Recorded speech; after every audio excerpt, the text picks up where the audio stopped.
मैं सुनील जी, खाटी बिहारी, शुद्ध भारतीय। आप जितने भी छात्र बिहार में 12th में पढ़ रहे हैं उनके लिए पुनः एक लाजवाब, ज्ञानवर्धक और रोचक श्रृंखला प्रस्तुत कर रहा हूं। और जब मेरा वादा है कि जब तक आपको 80% अंक नहीं आवेंगे तब तक मैं चैन से नहीं बैठूंगा। तो आइए मैं आपको 12th के केमिस्ट्री चैप्टर से ठोस अवस्था के भाग तीसरे में जो आज मैं समाप्त कर दूंगा, तो उसी खंड में मैं आपको आगे बढ़ रहा हूं। तो यहां मैं शुरुआत कर रहा हूं कि अर्धचालक में विद्युत चालन किसको कैसे होता है। तो देखिए, अर्धचालक उसको कहते हैं कि जो ना पूर्ण चालक हो और ना ही कुचालक हो, उसके बीच में होता है।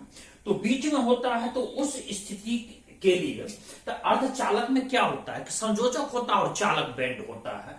तो इसके बीच अंतराल कम होती है, गैप कम होता है, जिसके कारण जैसे मान लीजिए ये है दो बैंड, तो इस यहां से इलेक्ट्रॉन यदि इसमें उछल के चला जाएगा तो इलेक्ट्रिसिटी कंडक्ट कर जाएगी।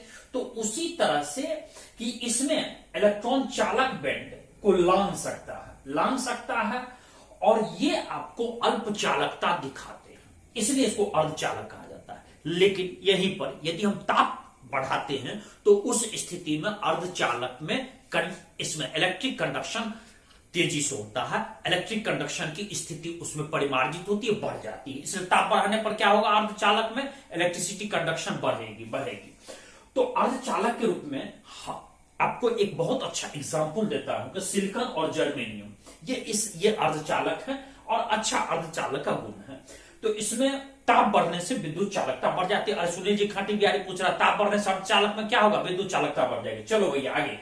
अब इसमें यदि उचित मात्रा में अर्धचालक में अशुद्धि मिला दे तो और इसमें चालकता और भी बढ़ जाती है। अब यहां पर हम लोग देखते हैं कि इसमें कि यदि हम जो अशुद्धि मिलाते हैं उसको कहते हैं अपमिश्रण। तो अपमिश्रण अशुद्धि होती है जो हम मिलाते हैं अर्धचालक में ताकि इसमें इलेक्ट्रिसिटी कंडक्शन बढ़े। सिलिकॉन और जर्मेनियम, इसमें ये जो अशुद्धि मिलाते हैं इसमें एक खासियत क्या होनी चाहिए कि इसमें आपको इलेक्ट्रॉनिक स्थिति बेहतर होनी चाहिए सिलिकॉन और जर्मेनियम के अपेक्षाकृत। अब यहां पर जो हम अशुद्धि मिलाते हैं तो इसमें दो तरह का दोष पैदा हो जाता है। एक होता है इलेक्ट्रॉन घनी अशुद्धियां हुआ कि इलेक्ट्रॉन बढ़ जाता है, इसके कारण। तो हम लोग देखें सिलिकॉन और जर्मेनियम चूंकि 14वें वर्ग में आता है, तो इसमें 4 संयोजक इलेक्ट्रॉन होते हैं, कोवेलेंट बॉन्ड बनाने वाले। तो इसमें जैसे ही कि ये निकटस्थ परमाणु से 4 सहसंयोजक बंधन बनाते हैं, तो यदि हम इसमें आर्सेनिक जिसमें 5 सहसंयोजक बंधन बनाने वाली क्षमता होती है, यदि इसके साथ हम इसको अटैच कर दें तो क्या होता है कि 4 तो 4 के साथ कोऑपरेट कर दिया, ये सहसंयोजक बंधन बना दिया। 5वां जो है ये आपको बच जाता है और ये वहां से विस्थापित हो जाता है, डिस्प्लेस हो जाता है, जिसके कारण क्या होता है कि ये इलेक्ट्रिसिटी कंडक्शन इसकी सबसे बड़ी महत्वपूर्ण भूमिका होती है।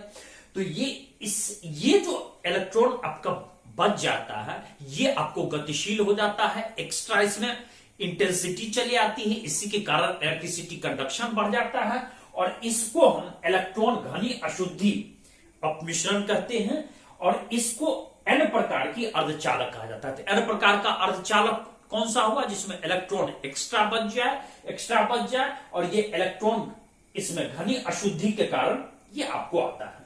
इसके बाद आते हैं इलेक्ट्रॉन न्यून अशुद्धियां। ये न्यून माने कम होना इलेक्ट्रॉन का।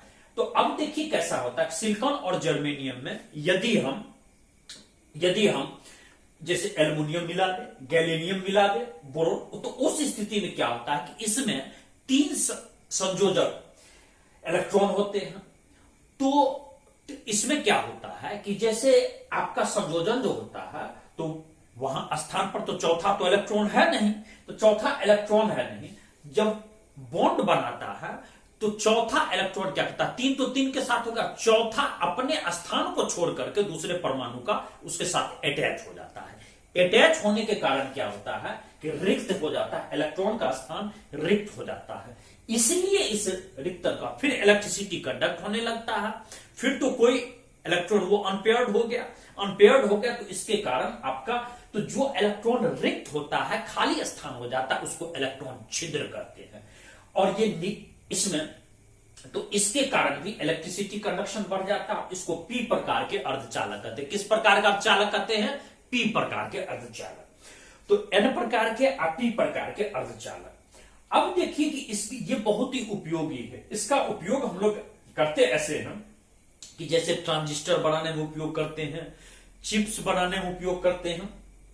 तो एक प्रकार का अर्धचालक का परत होता है और इसमें सैंडविच होता है। जैसे मान लीजिए आप देखेगा सैंडविच में 2 ब्रेड होते हैं। इस ब्रेड के भीतर में इसको डाल दिया जाता है मसाला वसाला, सैंडविच बन जाता है। उसी तरह मान लीजिए एन है, ये एन है, आप भीतर में पी प्रकार का डाल दिए, या पी है भीतर में एन प्रकार का डाल दिए, तो ये आपका सैंडविच टाइप का बनता है।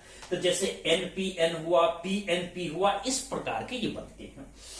और हम लोग आगे देखते हैं कि आपका रेडियो और श्रव्य संकेत के पहचान और संवर्धन में भी इसकी भूमिका होती है। अब चुंबकीय गुण, ठोस पदार्थ का इसमें जैसे हम धातु हो, ठोस पदार्थ में चुंबकीय गुण होती है। तो चुंबकीय गुण ये पदार्थ के साथ चुंबकीय गुण होते हैं, ये होता है इलेक्ट्रॉन के कारण। और इलेक्ट्रॉन चूंकि गतिशील होती है तो इसके कारण प्रत्येक इलेक्ट्रॉन सूक्ष्म चुंबक के समान है। और इलेक्ट्रॉन में 2 प्रकार की गति होती है। एक प्रकार की गति होती है जैसे वो इसमें चारों ओर घूम रहा है, ये इलेक्ट्रॉन। एक प्रकार की गति ये हुई, एक प्रकार की गति हुई कि ये अपने स्थान पर घूम रहा है, जैसे पृथ्वी के मामले में देखते हुएगा। तो ये देखिए आपका परमाणविक नाभिक के चारों ओर बढ़ रहा है और ये अपने घूम रहा है इसको। तो ये 2 प्रकार के, तो नाभिक के चारों ओर कक्षा गति और फिर अपने अक्ष के चारों ओर चक्रण गति। इसके कारण इसमें चुंबकत्व की गुण हो जाती है। अब चुंबकत्व के गुण के आधार पर हम लोग 5 प्रकार बांटते। कितने प्रकार के चुंबकत्व के गुण के आधार पर? 5 प्रकार के। अच्छा, ये बतलाओ कि इलेक्ट्रॉन में कितने प्रकार की गति होती है? 2 प्रकार की, याद रखना। अब यहां पर इसमें अनुचुंबकत्व पदार्थ हम कहते हैं। अनुचुंबकत्व पदार्थ ऐसा होता है पदार्थ जो चुंबकीय क्षेत्र की ओर दुर्बल रूप से आकर्षित होता है। इसमें उतनी ज्यादा इंटेंसिटी नहीं होता है, आकर्षण का इतना ज्यादा पावर नहीं होता है। तो इसमें ये चुंबकत्व, जैसे ही इसको हम चुंबकीय क्षेत्र में ले जाते हैं तो ये आकर्षित हो जाता है, और चुंबकीय क्षेत्र के दिशा से बाहर कर देते हैं तो ये चुंबकत्व खो देता है। इसमें यही है, माने इसको बूस्टर पावर मिला तो आ जाएगा थोड़ा बहुत पावर, और नहीं तो ये खो जाएगा। तो ये इस तरह का आपका हो गया O2, ऑक्सीजन, CO2+, Fe3+, इस तरह के। अब प्रति चुंबकत्व, प्रति मीन्स होता है अगेंस्ट, उल्टा। तो प्रति चुंबकत्व हुआ कि प्रति चुंबकीय पदार्थ चुंबकीय क्षेत्र में प्रतिकर्षित होते हैं, विकर्षित होते हैं, दूर जाना चाहते हैं, इसलिए इसको प्रति चुंबकत्व, प्रति मीन्स एंटी, उल्टा। अब चले आते हैं लौह चुंबकत्व। लौह चुंबकत्व होता है, इसमें पावरफुल होता है चुंबकीय शक्ति।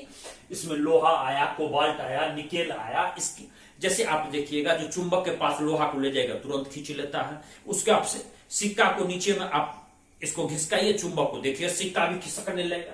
तो ये है आपका कि प्रबलता चुंबकीय क्षेत्र की ओर, जैसे ही इसको ले जाएंगे तो ये तेजी से आकर्षित होगा।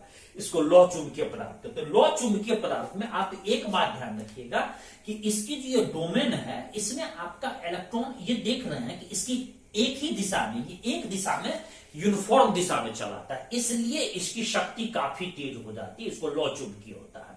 लेकिन प्रति लौह चुंबकीय में आइएगा तो एक आपका अप है, एक क्लॉकवाइज है, एक या डाउन है, एक अप है, एक डाउन है, एक अप है, एक डाउन है, या हम कहेंगे एक क्लॉकवाइज है, एक एंटी क्लॉकवाइज है। ये क्या करता है कि चुंबकीय क्षेत्र के, और इसको हम कहते हैं चुंबकीय आघूर्ण को कैंसिल कर देता है। इसके कारण ये प्रति लौह चुंबकीय है, ये विकर्षित करेगा।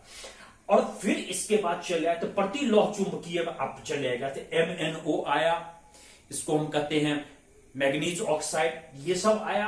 तो इसके डोमेन एक दूसरे के विपरीत है। जैसे आप देख सकते हैं एक इधर, एक ऊपर, तो एक नीचे, एक ऊपर, एक नीचे, एक ऊपर, एक नीचे। जबकि लौह चुंबकीय में देखिए सब ऊपर ऊपर ऊपर ऊपर ऊपर, ये है।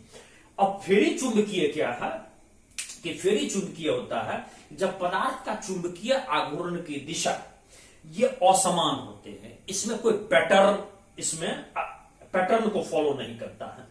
तो ये लौह चुंबकीय की तुलना में दुर्बल होता है, लेकिन प्रति लौह चुंबकीय भी नहीं होता है। जैसे आपका Fe3O4, इसको हम लोग कहते हैं मैग्नेटाइट। जैसे आप देखिए ये दो, इस डोमेन में देखिए दो का डायरेक्शन अप है और एक का डायरेक्शन नीचे है, दो का डायरेक्शन अप है, एक का डायरेक्शन नीचे है, इसको हम लोग फेरी चुंबकीय कहते हैं।